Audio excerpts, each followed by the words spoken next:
चीन ने फिर से किया मानवता को शर्मसार। 10,000 उत्सुक समुदाय को खत्म करने के लिए शुरू की मुहिम। लगातार तोड़ रहे हैं मस्जिद, अरबी पर भी लगाई रोक। ब्रिटेन में अभी हाल ही में दावा किया गया है कि चीन में केवल उइगर मुसलमानों को ही नहीं बल्कि वीगर और उत्सुल मुसलमानों को भी यातनाओं से गुजरना पड़ रहा है। चीन वीगरों और उत्सुल समुदाय का जनसंहार कर रही है। हालांकि चीन लगातार इन दावों को खारिज करता रहा है। उइगरों का मुद्दा यूएन में भी उठाया गया, लेकिन चीन ने इसे आंतरिक मुद्दा कहकर दूर रहने के लिए कह दिया। लेकिन अब कुछ ऐसे सबूत मिले हैं जो ये साबित करते हैं कि चीन में मुसलमानों के साथ होने वाली यातनाओं के दावों में कुछ न कुछ तो सच्चाई जरूर है। आखिर ऐसा क्या हो रहा है अब चीन में, जिसके कारण उठने लगे हैं सवाल। चीन की कम्युनिस्ट सरकार में वहां पर रहने वाले इस्लाम धर्म के नागरिकों के लिए वहां की जिंदगी बाकियों की तरह आसान नहीं है। चीन में मुसलमानों को वहां के मूल समुदाय हान से अलग समझा जाता है, इसलिए वहां पर उन्हें सीमावर्ती इलाके शिनजियांग में रखा जाता है।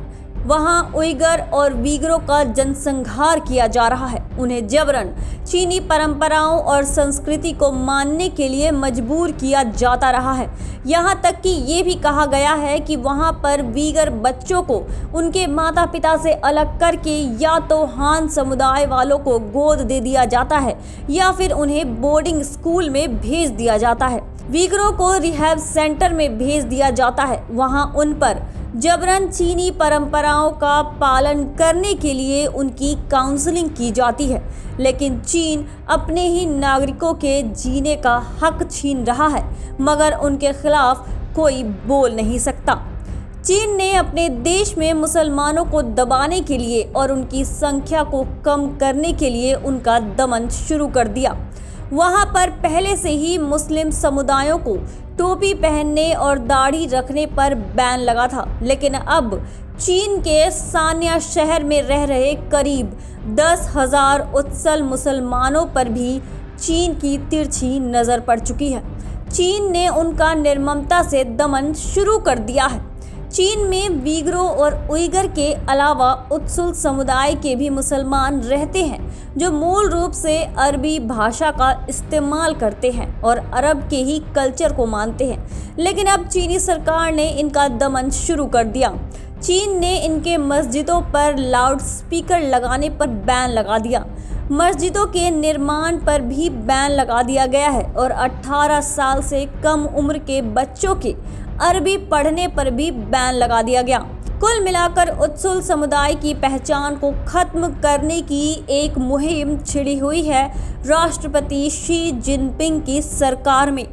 कम्युनिस्ट सरकार की इस नीति का विरोध होने पर चीनी सरकार ने सफाई पेश की है कि ये केवल धार्मिक हिंसात्मक गतिविधियों को रोकने के लिए किया जा रहा है, बल्कि शी जिनपिंग की सरकार में मुसलमानों की संख्या बढ़ी है, मगर हालात कुछ और ही हैं। चीन में मुस्लिम समुदायों का हाल वाकई में खराब है। इसके लिए अब तक कई सबूत मिल चुके हैं, लेकिन फिर भी अंतर्राष्ट्रीय स्तर पर चीन के मुस्लिम समुदायों की मदद नहीं हो पा रही है। चीन की दमनकारी नीतियों के आगे वहां की जनता मजबूर है। फिलहाल कई देश चीन में इस्लाम को मानने वालों पर हो रहे अत्याचार को लेकर चीन के खिलाफ बोल रहे हैं, लेकिन देखना यह है कि क्या वो वाकई में उनकी मदद कर पाएंगे। आपको क्या लगता है कि क्या चीन के मुसलमानों के अस्तित्व को खत्म करने की मुहिम सही है?